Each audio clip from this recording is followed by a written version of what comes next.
മഹാശനിവക്രം. വിധി മാറ്റി എഴുതുവാൻ ഈ നക്ഷത്ര ജാതകർക്ക് അവസരം നൽകുന്ന ഒരു സമയം തുടങ്ങുവാൻ പോകുന്നു.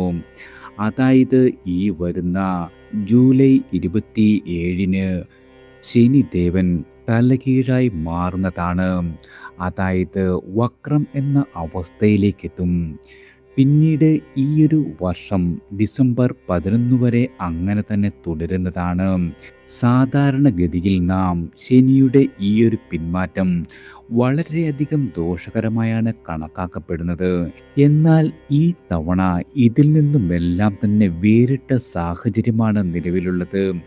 അതായത് 138 ദിവസത്തേക്ക് ഞാനീ പറയുന്ന നക്ഷത്ര ജാതകർക്ക് ശനിയുടെ ഈയൊരു പിന്മാറ്റം വളരെയധികം നേട്ടങ്ങൾ നൽകുന്ന ഒരു സമയമാണ്. ഒരു രീതിയിൽ പറഞ്ഞാൽ ഈയൊരു മഹാശനിവക്രം എന്ന പേര് കേൾക്കുമ്പോൾ തന്നെ പലരുടെയും